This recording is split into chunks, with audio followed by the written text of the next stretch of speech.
அரசானது எல்லா கிராமத்திற்கும் பள்ளி வந்த ஆண்டு அது வந்திருக்கும். அந்த கிராமத்திற்கு பள்ளி வந்திருக்கும். ஆனால் இந்த கிராமத்தில் மட்டும்தான் பள்ளி இங்கேயே இருக்கிறது. பள்ளி புதுப்பட்டு என்கின்ற இந்த கிராமத்தினுடைய பெயர் தமிழ்நாட்டிலே வேறு எந்த கிராமத்திலும் இருந்திருக்காது.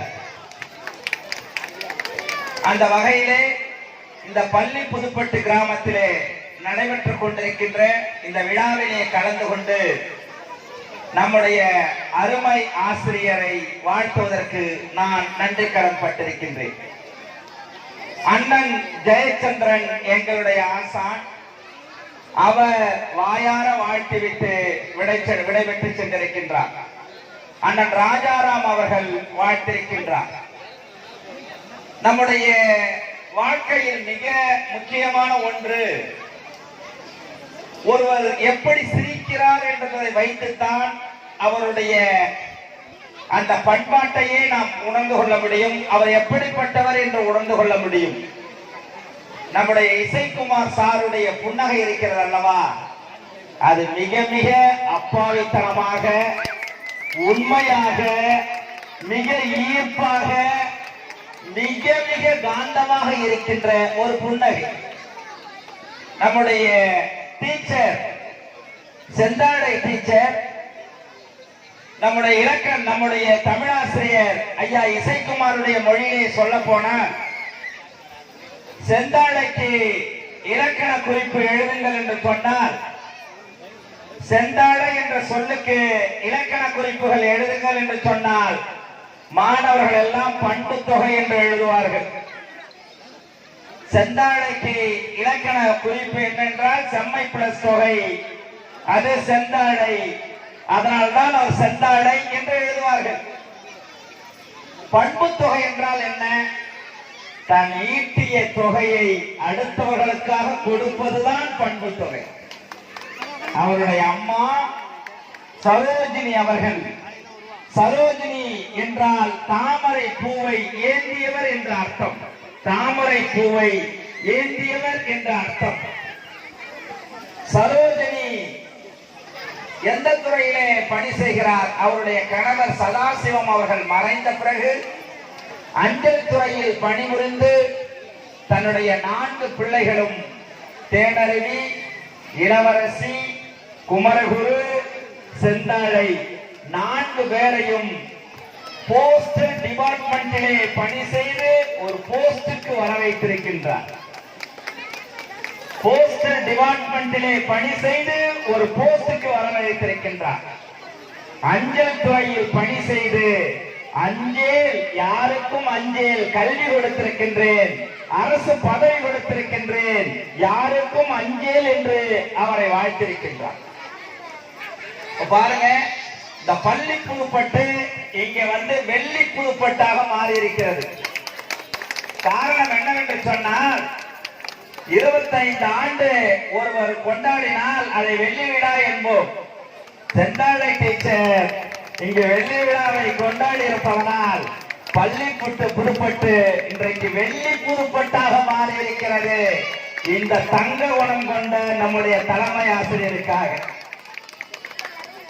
நாம் என்ன சொல்லுவோம்? ஒரு குடும்பம் நல்லா வாழணும், அந்த வீடு நல்லா வாழணும் அப்படின்னு சொன்னா வாழையடி வாழையாக வாழ வேண்டும் என்று சொல்வார்கள். ஆனால் இனிமேல் வாழையடி வாழையாக அல்ல, தாழையடி தாழையாக வாழ வேண்டும் என்று சொல்லலாம், செந்தாழையாக வாழலாம் என்று சொல்லலாம். வாழைக்கு நிகராக அவருடைய பெயர் உங்களுடைய உள்ளங்களிலே இன்றைக்கு பூத்து குலுங்குகிறது. எனக்கு முன்னால் எங்களுடைய அருமை பிள்ளைகள் இந்துமதி அமர்ந்திருக்கின்றார், டாக்டர் இந்துமதி அமர்ந்திருக்கின்றார். நம்முடைய அருமை பிள்ளைகள் தனா என்கின்ற தனசேகரன் அமர்ந்திருக்கின்றார். நான் இந்துமதியை பார்க்கும் போதெல்லாம் நினைத்திருப்பேன், இந்து இன்றைக்கு எம்டி முடித்திருக்கின்றார். சித்தாவிலே எம்டி முடித்துவிட்டு சென்னையிலே ஒரு பெரிய மருத்துவராக இருக்கின்றார். ஆனால் அவருடைய ஆட்களுக்கும் அறிவுக்கும் இந்த இடத்திலே ஒரு சைரன் பொருத்தப்பட்ட காரிலே விழுப்புரத்தின் மாவட்ட ஆட்சித்தலைவராக வந்திருக்கக்கூடிய ஆற்றலுடையவர் தான் நம்முடைய இந்துமதி, நம்முடைய தனாவும் அப்படிப்பட்டவர்கள் தான். எனக்கு இருக்கின்ற மிகப்பெரிய ஆச்சரியம் என்னவென்றால், இந்த பள்ளி மேலாண்மை குழு உறுப்பினர்கள், நான் நம்முடைய தலைமை ஆசிரியருடைய புடவையுடைய நிறத்தையும் பார்க்கிறேன், பள்ளி மேலாண்மை குழு உறுப்பினருடைய புடவை நிறத்தையும் பார்க்கிறேன். எங்களுக்கும் தலைமை ஆசிரியருக்கும் நிறத்திலும் கரத்திலும் மனத்திலும் எந்த வேறுபாடும் இல்லை என்பதை சொல்வதைப் போல அவர்கள் முகமெல்லாம் பூவாக, அவர்களுடைய விரல்களிலே பூங்கொத்துகளாக மாறி இந்த விழாவை நடத்தி கொண்டிருக்கின்றார்கள். செந்தாழை டீச்சரிடம் நாம் பார்த்து வியக்கக்கூடிய ஒரு பண்பு, தமிழகத்தின் பள்ளிக்கூடங்களில் இருக்கின்ற எத்தனை ஆசிரியர்களுக்கு இந்த பண்பு இருக்கும் என்று எனக்கு தெரியவில்லை. யாருக்காவது ஜெயமோகன் எழுதிய அறம் படித்திருப்பார்களா என்றால் கஷ்டம்தான். நம்முடைய செந்தாழை டீச்சர் எழுத்தாளர் ஜெயமோகன் எழுதிய அறம் படித்தவர்.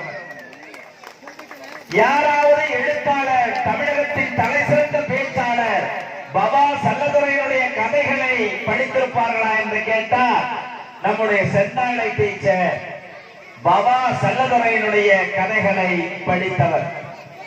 நினைத்து பாருங்கள், யாராவது ஒருவர் மோகமுள், செம்பருத்தி, சிவப்பு ரிக்ஷா, அம்மா வந்தார் போன்ற மகத்தான படைப்புகளை கும்பகோணத்திலிருந்து எழுதி வானத்தை போல நிலைபெற செய்த தி ஜானகிராமனை படித்திருப்பார்களா என்றால் உங்களுடைய செந்தாழை தான். 25 வருடம் இந்த பள்ளி புதுப்பட்டிலே பணியாற்றிய செந்தாழை தான் நம்முடைய தீஜாவை படித்தவர். அப்ப உங்க ஊருக்கு இவர் வருகின்ற பொழுதெல்லாம் பிரபஞ்சனை படித்தவர். சொல்ல மறந்துவிட்டேன், பிரபஞ்சனை படித்தவர். 25 ஆண்டுகளாக இங்க வருகின்ற பொழுது இவர் தீஜாவோடு வந்திருக்கின்றார். 25 ஆண்டுகள் இங்க வந்திருக்கின்ற பொழுது பிரபஞ்சனோடு வந்திருக்கின்றார். 25 ஆண்டுகள் இங்க வந்திருக்கின்ற பொழுது ஜெயமோகனோடு வந்திருக்கின்றார், பவா செல்லதுரையோடு வந்திருக்கின்றார். அதனால்தான் அவருடைய கற்றலில் ஒரு நேர்த்தி இருக்கிறது, அவருடைய கற்றலில் ஒரு அர்ப்பணிப்பு இருக்கிறது. நான் பார்க்கிறேன், இந்த மேடைக்கு அந்த பக்கம் அரச மரம் இருக்கிறது. அரச மரம் என்பது புத்தனுக்கு பிடித்த மரம். புத்தன் அங்கேதான் அவன் ஞானம் பெற்றான். செந்தாழையார் பள்ளி புதுப்பெற்று ஞானம் பெற்றதனால் இதோ அந்த அரச மரம் இங்க அவரை வாழ்த்தி கொண்டிருக்கிறது, மேடையிலே வாழ்த்தி கொண்டிருக்கிறது. புத்தன் ஆணாகத்தான் இருக்க வேண்டுமா? 21ஆம் நூற்றாண்டிலே புத்தன் பெண்ணாக இருக்கக்கூடாதா? அதுதான் நம்முடைய செந்தாழையாக பார்க்கின்றேன். நம்முடைய உதவி ஆசிரியர் வெங்கடேஷ் அந்த ரொம்ப அற்புதமான ஒரு பொன்னாடை போட்டுவிட்டு அவர் இருந்திருக்கலாம். ஆனால் அவர் அவர் செஞ்சதை நான் கவனிச்சுக்கிட்டே இருந்தேன். இன்னைக்கு தமிழ்நாடு முழுவதும் ஒரு பாட்டு குலுக்குகிறது என்றால் இளையராஜா, நம்முடைய இளையராஜா, பண்ணைபுரத்து இளையராஜாவுடைய ஒரு பாட்டு கங்கை அமரன் எழுதி மலேசியா வாசுதேவன் பாடி, மலேசியா வாசுதேவன் சித்ராவன் பாடிய முக்கியமான பாட்டு. அந்த பாட்டிலே வருகின்ற ஒரு காட்சியை தான் நான் இங்க கண்டேன். நீ பொட்டு வச்சு தங்க கூடம் ஊருக்கு நீ மகுடம். மகுட வச்சாங்க பாத்தீங்களா? அந்த பாட்டை அவங்க போடல, அந்த பாட்டை ஒரு காட்சியாவே நிகழ்ச்சி காட்டிட்டாங்க. நீ பொட்டு வச்ச தங்க கூடம் ஊருக்கு நீ மகுடம், நாங்க தொட்டு தொட்டு இழுத்து வரும் தோரான தங்கரதம். அப்படி என்று பள்ளி புதுப்பட்டு தமிழ்நாட்டிலே எந்த தலைமை ஆசிரியர்களுக்கும் இப்படிப்பட்ட ஒரு பாராட்டு விழா நிச்சயமாக நடந்திருக்காது. இது அம்பேத்கருக்கு மிகவும் பிடித்த நாள். டாக்டர் அம்பேத்கருக்கு பிடித்த நாள் இது. 17 என்பது அம்பேத்கருக்கு பிடித்த எண். 17 என்பது அம்பேத்கருக்கு பிடித்த எண். அதில்தான் அம்பேத்கர் சொன்னார், இந்த நாட்டிலே தீண்டாமை இருக்கக்கூடாது என்ற அரசியல் சட்டத்திலே ஒழித்த எண்ணுதான் 17. அரசியல் சட்டம் 17